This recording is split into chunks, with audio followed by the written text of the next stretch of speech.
Hello guys, I'm Ginny. I'll tell you about how I taught my mother-in-law a nice lesson while my husband Stephen supported me and cheered me on. As you can tell, I was never a good daughter-in-law to Sophia. She hated me and was mad that I was taking her son away from her. When I met her, she was a widow but was staying with my husband because my father-in-law had left them both in his house in his will. But Ginny moved out once her father passed away and left his house to her. Ginny had a lot of love for her dad's place since she grew up there. She happily left her marital home and moved back into her house because she loved that place so much. This meant that Stephen and I got to stay in his house alone after our wedding. Sophia came by whenever she wanted because it was her house too. But I wasn't allowed to set foot in her late father's house since she didn't want me to be there. I was a little hurt and found it to be disrespectful, but what can I do? It was her house and I couldn't force her to accept me. I was just glad she wasn't staying with us and creating trouble. My good days were over when Sophia suddenly moved back in with us. She was in a ton of debt due to various reasons and had to sell her house to get rid of them. Selling her portion in her husband's house wouldn't be enough for her, so she was forced to sell her childhood home. Yes, things were that bad. I guess some of you can guess that she had a gambling addiction that got out of control. Anyway, she moved in with us and I had to accept that because, well, she still owned the house I stayed in. I wasn't happy but was determined to make it work. That was until Sophia came to stay with us and started to make some weird rules around the house. Sophia was acting absolutely entitled and kept saying that I should do her bidding since she was also part owner of my husband's house. She gave me a list of rules that said I would be the only one cooking, cleaning, and taking care of the house because I was a freeloader, in her words. I was also not allowed to have anyone over, and I was expected to leave when Sophia asked me to. At first, I thought that she was joking, but then Sophia started to create problems for me. Every time I wouldn't do her bidding, she would say, "You know what the rules are in my house, Ginny. Why is it so difficult for you to follow them?" "Your rules are wild, Sophia. They are extremely unreasonable. I'm trying to compromise with you, but you keep creating problems. Your rules are stupid and impossible to follow, Sophia." "Well, I don't care what you think. You have to do as I say. You can't stay in this house if you don't follow my rules. Nobody is going to stop you. Actually, I would even say that this is the best option." That was something I wasn't expected to be told. Sophia was asking me to leave the house because I refused to follow her horrible rules. She was acting like a crazy and entitled woman. Just because she had a stake in the house, she was treating me like some maid who lives off her for free. I was extremely mad and in complete disbelief as I said, "What is this nonsense, Sophia? Do you really want to throw me out of the house?" "Yes, I expect you to leave and find your own place. You have no right to be in my house when you don't even want to show me some basic respect and follow my instructions." "I show you plenty of respect, Sophia. It's you who wants me to behave like a servant. That is totally unacceptable. It's my way or the highway, Ginny. If you don't like it, you can always leave. Or maybe I will help solve this matter by kicking you out myself." "This is my husband's house too, Sophia. You can't just expect me to leave my own husband's place." "Yes, I can expect that since I am also an owner. If you don't do as I say, I will make your life hell here. I can promise you that." I knew that arguing with Sophia wasn't going to do me any good, so I left without engaging with her anymore. However, she wasn't going to let this go anytime soon. Once the words were out of Sophia's mouth, they got implanted into her brain permanently. Every time I did something she didn't like, she would threaten to throw me out of the house. She continued doing this, and we kept having fights. Sometimes I even gave in and did what she wanted just to keep the peace. I thought I would first try and see if I could manage following some of the rules while she compromised for the rest. My husband was frequently away for his work, so he couldn't defend me as much. Whenever he was home, he would try and talk some sense into his stupid mother. He would say, "Mom, your expectations are truly unreasonable. You can't treat my wife like this."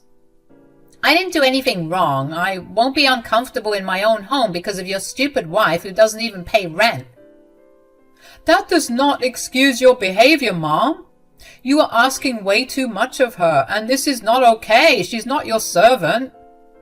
"She should be doing all the work because she's just a housewife. She doesn't contribute a cent to this house, so she should make up for it in some other way." Her logic was simply bizarre, because that's not how things work.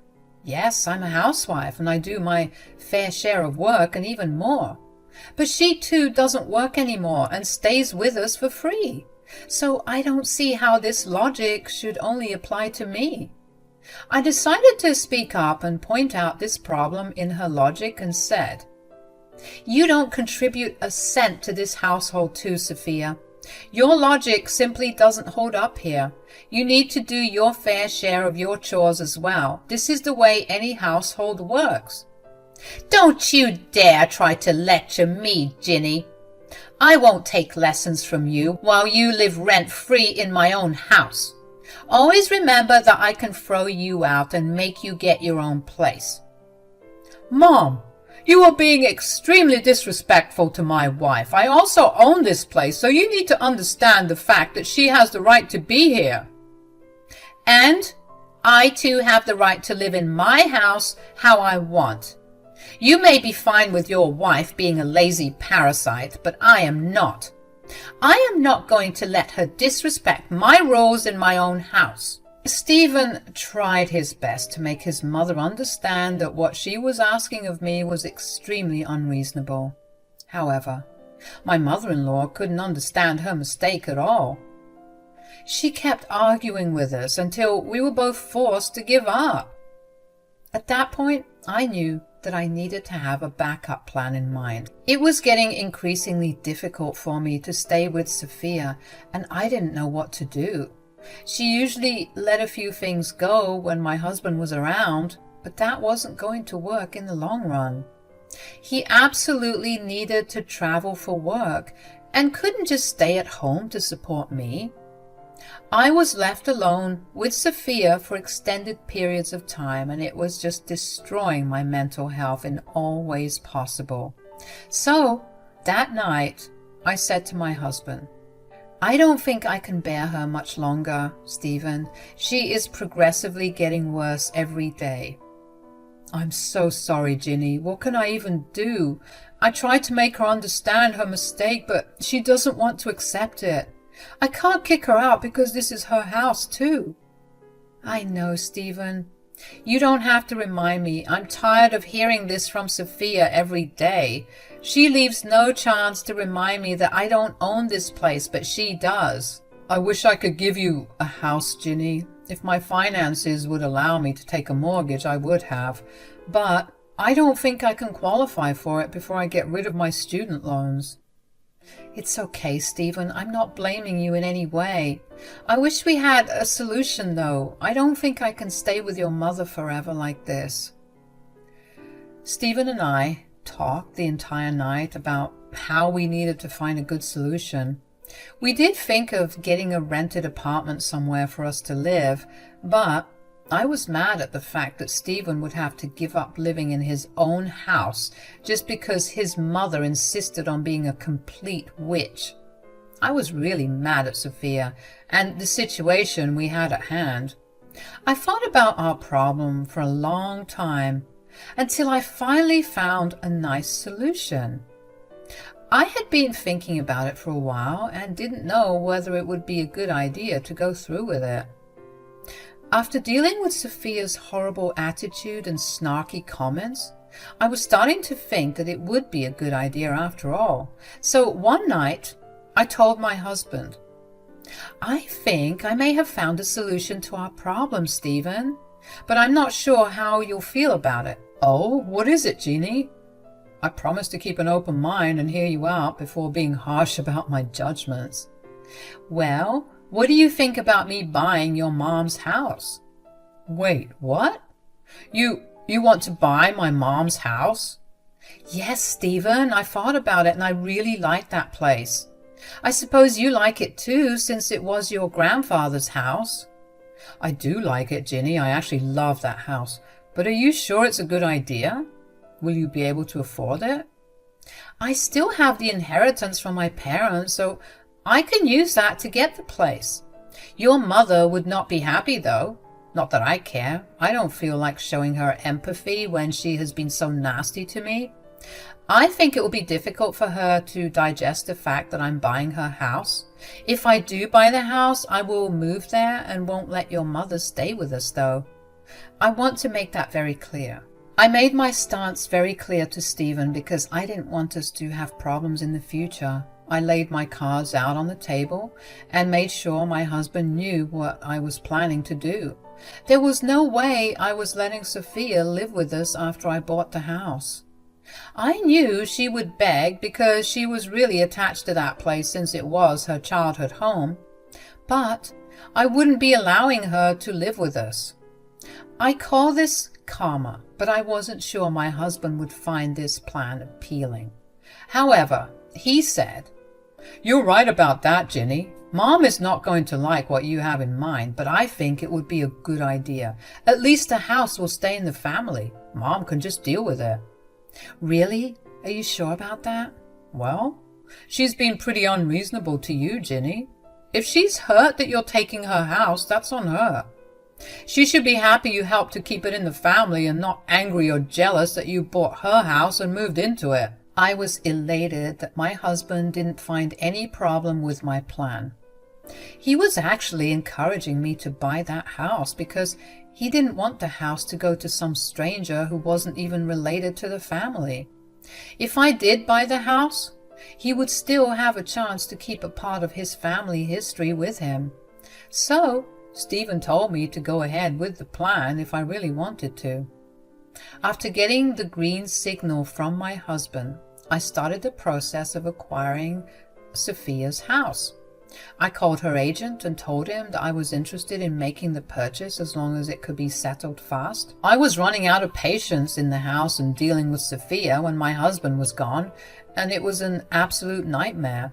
So I wanted to close the deal as soon as possible. The agent promised to talk to his client and get back to me. I was near Sophia when her agent called her, and she started to cry when she heard that she had a potential buyer.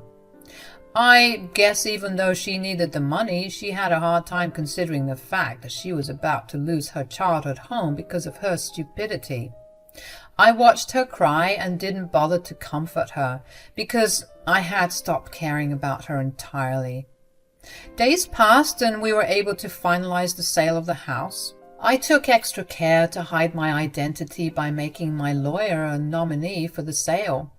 So Sophia never realized that I was the one buying the house. I had requested a private tour of the house without the owner for my privacy, so Sophia wasn't present when I went to look at her house. I wasn't allowed into the place after Sophia took over because she didn't want me to come to her house. Now, I was not only taking a tour of the place, but also buying it. When I was in the house, all those years of disrespect came rushing back to me. I was craving some revenge, and I really wanted to see Sophia's face when she found out who bought her house. I signed the papers within 10 days, and her house was successfully mine. She was able to pay off her debts, but she cried like a baby on the day that she got the last tour of her old home. Sophia came back to the house and actually amped up her horrible behavior. She got her stuff removed from her old house and started to put everything in our house. She even went to the extent of removing my stuff and throwing it out to accommodate her things. I was away for a family emergency when she had her stuff moved. I wasn't there to witness or stop it from happening.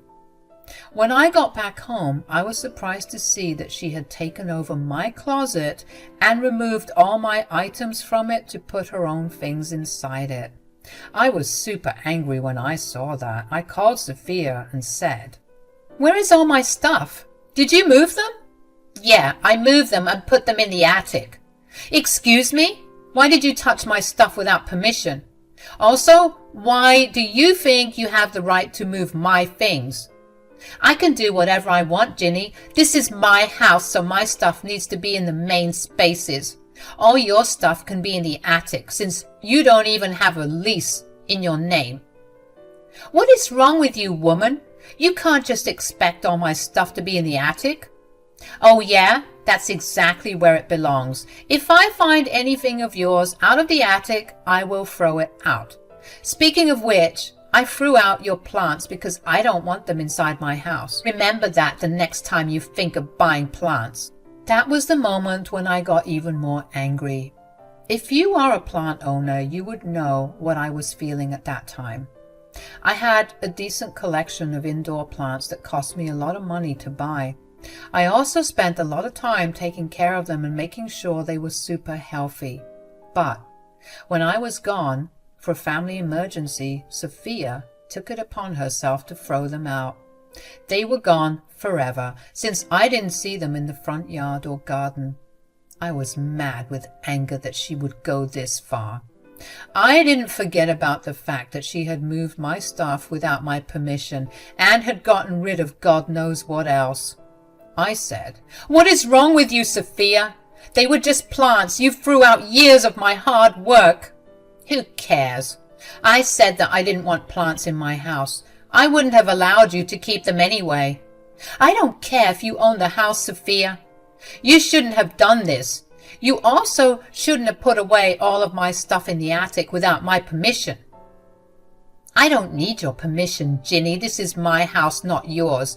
And if you don't like my rules and boundaries, you can get your own place and move." My blood was boiling when she said that. She was acting entitled and cruel yet again. Also, she was still making noise about owning the house and telling me I have no rights here, even when my husband also happened to be a co-owner. Sophia didn't even look bad for being such a nasty witch. She was clearly enjoying taunting me and making me upset. But she had no idea that the tables would turn and she would be the one getting upset. I knew that it was time to show her that I wasn't afraid of her threats anymore. I simply shrugged at her and said, "Okay, I will leave then. I will just move into a new house." "Oh yeah, Ginny? And how do you plan to get a new house?"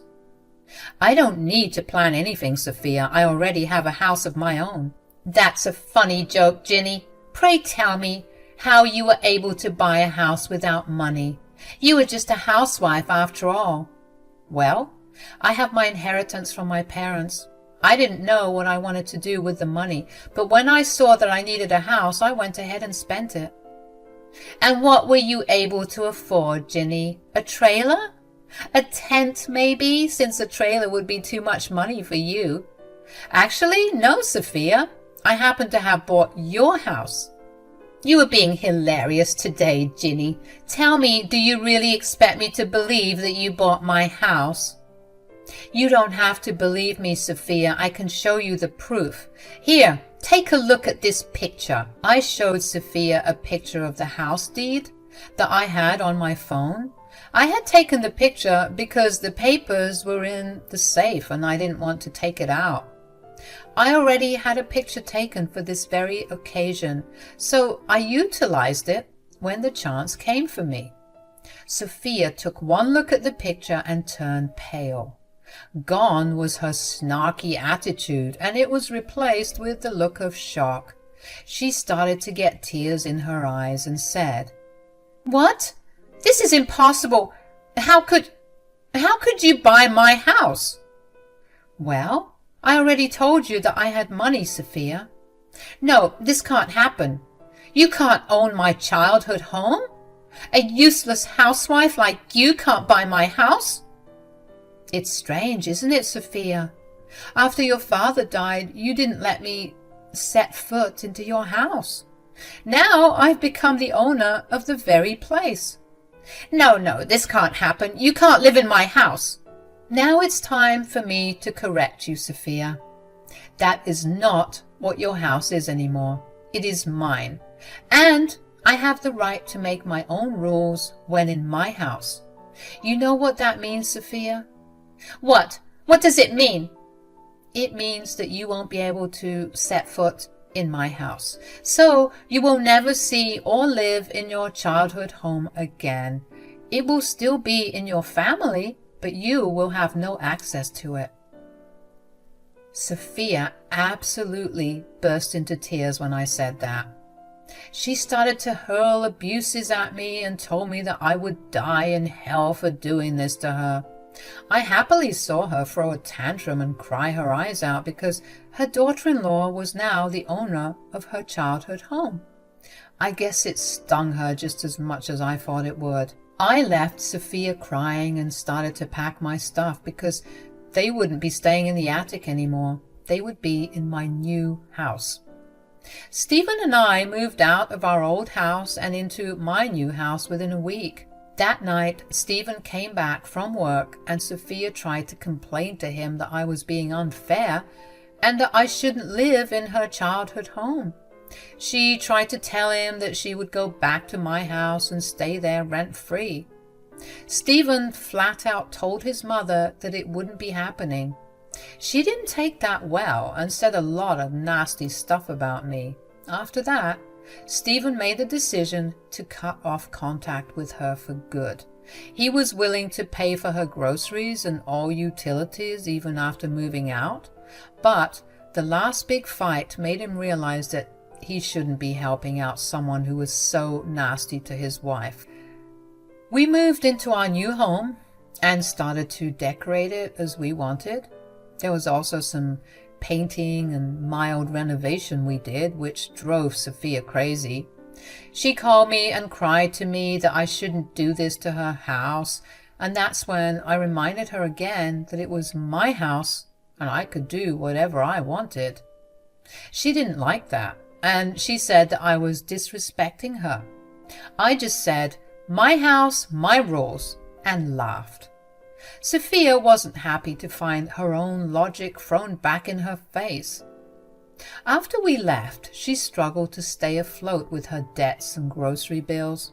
She wasn't having a great time, and she begged me and her son to help her again. She even showed up at my new house and had expected to be welcomed inside.